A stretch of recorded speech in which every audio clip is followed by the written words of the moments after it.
Assalamualaikum warahmatullahi wabarakatuh. Selamat datang kembali di kelas pengendalian proses bersama saya Hanif Prastiawan. Dan pada video kali ini kita akan membahas dua buah contoh mengenai dynamic behavior untuk first order transfer function and second order transfer function. Kita mulai untuk yang first order dulu ya. Jadi di sini ada sebuah kasus ya, sebuah pertanyaan di mana ada sebuah persamaan order 1 ya yang menghubungkan antara ketinggian cairan di dalam tangki dengan debit fluida yang masuk ke dalam tangki tersebut memiliki gain sebesar 10 meter per meter kubik second. Dan time konstannya adalah 50 second. Pada kondisi steady state tersebut ya, inlet tangkinya masih sebesar 0,4 meter kubik per second dan ketinggian fluidanya pada saat itu ya, pada saat steady state-nya adalah 3 meter. Namun secara tiba-tiba aliran fluida yang masuk berubah menjadi 0,41 meter kubik per second. Nah, sekarang dengan adanya perubahan ini tentunya ada perubahan steady state ya, perubahan steady state. Jadi kita diminta untuk menghitung berapakah ketinggian fluida setelah 100 detik dan berapa ketinggian fluida pada kondisi steady state. Jadi kenapa pertanyaannya dua? Karena pada saat 100 second itu belum tentu dia kondisinya steady state ya, dia masih terus naik sampai dia mencapai kondisi steady state-nya. Selama ya begitu ya. Jadi kalau masih ingat dengan persamaan first order transfer function, maka dia seperti ini ya. Y per X sama dengan K per tau S plus 1, di mana Y ini adalah output, X adalah inputnya. Y ini dia adalah levelnya berarti ya, dia sebagai output, dan inputnya dia adalah debit fluida ya, debit fluida. Lalu kalau kita turunkan dengan menggunakan step function, ini kan step function karena ada perubahan secara tiba-tiba. Yang tadinya 0,4 meter kubik per second berubah menjadi 0,41 meter kubik per second. Jadi perubahan input secara tiba-tiba, maka dia menggunakan persamaan step function untuk inputnya. Dan kalau kita turunkan, maka persamaan akhirnya seperti ini, di mana Y sama dengan K dikalikan M dikalikan 1 minus eksponensial minus T per tau. Nah, di sini untuk gain itu adalah K-nya ya. Jadi K itu adalah 10. Lalu kemudian time constant itu adalah tau. Ya. Time constant itu adalah tau-nya. Itu sebesar 50 second. Ini adalah meter per meter kubik second ya. Ini adalah second. Lalu kemudian kalau kita lihat dari soalnya, karena ada perubahan input, maka itu berarti adalah gainnya, itu adalah magnitude-nya ya, magnitude-nya, perubahannya. Jadi yang tadi 0,4 kemudian berubah secara step menjadi 0,1 sehingga M-nya itu adalah sama dengan 0,41 dikurangi dengan 0,4 ya, 0,01 meter kubik per second. Ini M-nya. Lalu kemudian kalau kita ditanya berapa ketinggian fluida setelah 100 second, berarti T yang akan kita hitung ya adalah pada saat 100 second. Nah, ini adalah waktu yang akan ketinggian yang akan kita cari pada waktu tertentu. Sehingga persamaan ini tinggal kita masukkan ke dalam persamaan yang sudah kita turunkan pada video sebelumnya ya. Sehingga Y adalah sama dengan K dikalikan dengan M-nya dikalikan 1 minus eksponensial minus T dibagi dengan tau. Nah, ini adalah hasil dari ini ketinggian loh. Kok ketinggiannya lebih kecil dari 0, dari ketinggian mula-mula. Ingat di sini kita menghitungnya dari kondisi steady state. Maka Y yang kita hitung di sini dia adalah deviation-nya atau perubahan ketinggiannya. Sehingga kalau kita ingin menghitung ketinggiannya saat ini, maka hanya adalah sama dengan 3 ditambah dengan 0,8. Nah, ini adalah ketinggian pada 100 detik setelah ada perubahan input. Lalu kemudian untuk kondisi ketinggian fluida pada steady state, maka dapat dengan mudah dengan kita masukkan T-nya tak terhingga. Ya, dengan T-nya tak terhingga. T-nya tak terhingga bisa diisi dengan sebanyak-banyaknya. Ya, second misalnya. Sehingga nilai Y-nya sama dengan, saya copy saja ya. Saya copy ini ke sini, M dan T-nya yang ini. Jadi K-nya tetap sama, K tau dan KM dan taunya hanya kita rubah T-nya menjadi tak terhingga. Maka hasilnya adalah 0,1 meter dan ingat ini adalah deviasi sehingga Y-nya adalah ketinggian yang steady state-nya adalah 3 tambah dengan 3,1 meter. Oke. Nah, ini contoh kasus untuk first order transfer function ya, dapat dengan mudah kita selesaikan. Lalu kemudian untuk yang second order transfer function, kita lihat di sini ada soalnya. Ada seorang engineer yang sedang mendesain sebuah temperature control untuk suatu proses.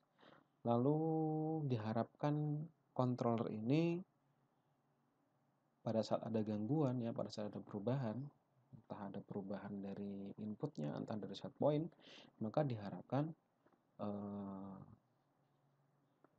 perbandingan antara peak kedua dengan yang peak yang pertama itu hanya sebesar 1/6. Jadi sebisa mungkin peak yang kedua itu sangat kecil atau hampir mendekati steady state-nya. Lalu kemudian akhirnya setelah dicoba dengan mengubah set point-nya menjadi 3 derajat Celcius ya, ternyata diperoleh hasilnya cukup bagus ya, hasilnya cukup bagus karena jarak antar kedua puncaknya ya atau periodenya itu hanya sekitar 10 menit. Jadi untuk mencapai peak yang kedua, jadi yang peak pertama tadi kan cukup tinggi ya, awalnya biasanya tinggi, lalu untuk mencapai peak kedua yang hanya 1/6-nya itu dicapai waktu hanya 10 menit saja.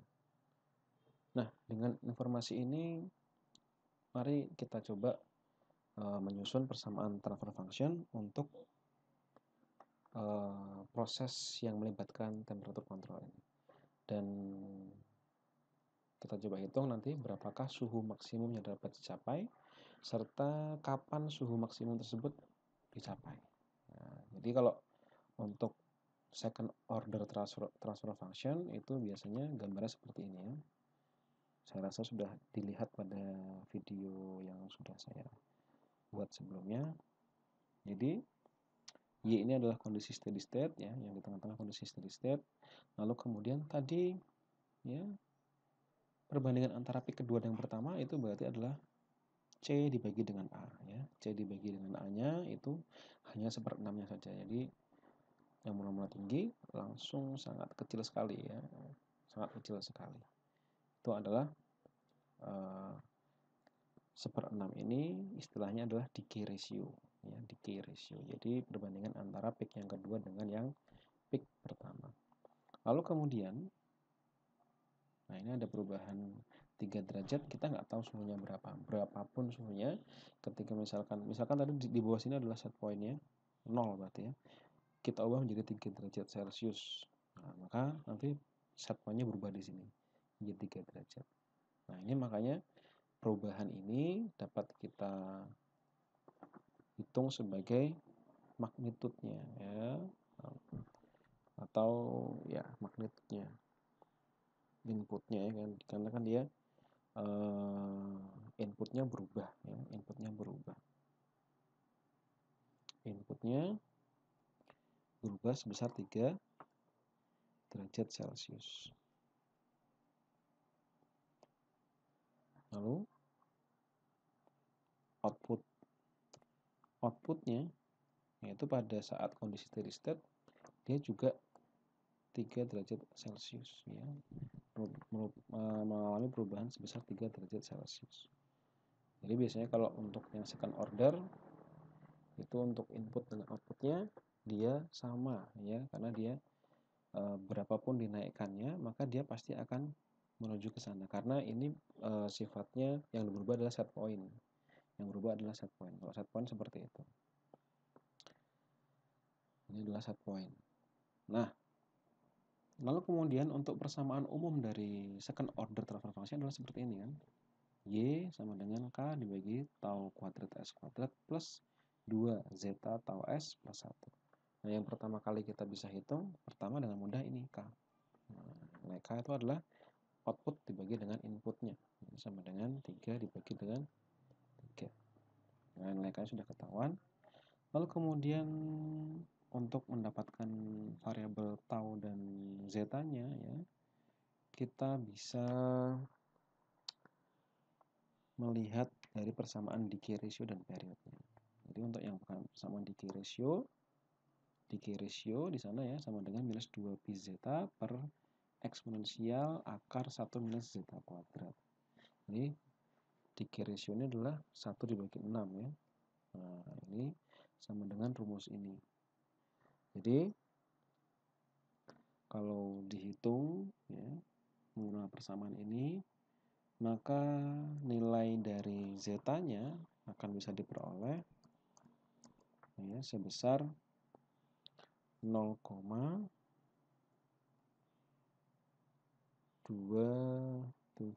Nah, ini bisa menggunakan trial and error atau bisa menggunakan ya, rumus ABC juga bisa ya.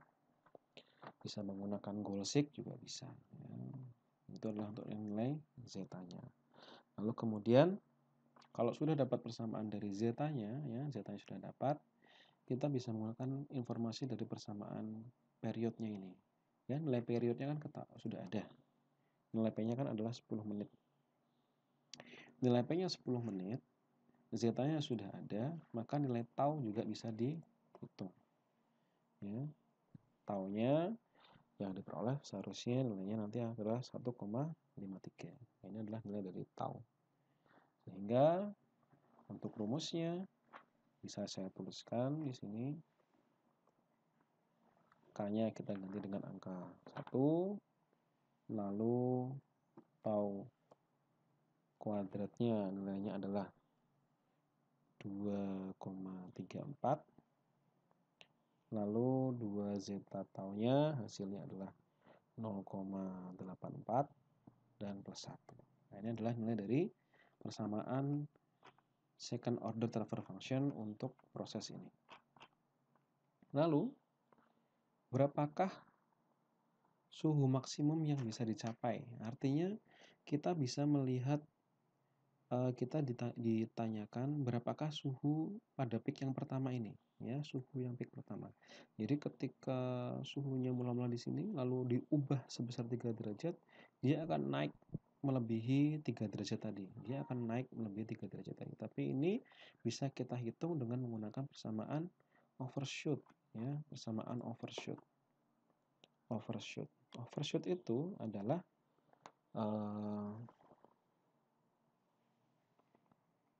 A dibagi B. A dibagi dengan B. Maaf. Sama dengan A dibagi B. Sama dengan A dibagi B. Jadi perbandingan antara puncak di atas dibagi dengan yang di bawah itu adalah overshoot. Nah, overshoot ini juga sama dengan decay ratio pangkat 0,5 ya, atau akar dari decay ratio. Kalau sudah lihat dari rumus yang sudah ada di sebelumnya, untuk mencari untuk rumusnya overshoot itu dia adalah akar dari decay ratio. Sehingga nanti akan diperoleh untuk overshootnya nilainya adalah 0,41. Nah, nilai 0,41 ini A itu dia adalah T maksimum ya, dikurangi dengan 3 dibagi dengan 3. Jadi 0,41 adalah T maksimum minus 3 dibagi dengan 3. Sehingga T maksimumnya nanti akan didapatkan nilainya adalah sebesar 4,23. Kok kecil sekali? Iya, ini kecil karena kita tidak tahu berapa suhu mula-mulanya. Jadi kalau mau tahu berapa suhu mula-mulanya, misalkan ini tadinya 100, kemudian dinaikkan 3 derajat jadi 103, maka yang bisa dicapai di sini dia akan bisa mencapai 104,23. Begitu artinya ya. Jadi suhunya dicapai sebesar 4 derajat,23 lebih tinggi daripada suhu mula-mulanya ya. Jadi suhu mula-mulanya.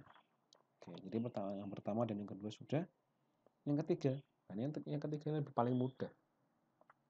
Kapan suhu maksimum dapat dicapai? Ya, yang dapat dicapai berarti setengah dari periode. Ini kan osilasi, ya bentuknya osilasi. Satu periode 10 menit, maka rise time-nya ya, atau TR-nya sama dengan 5 menit.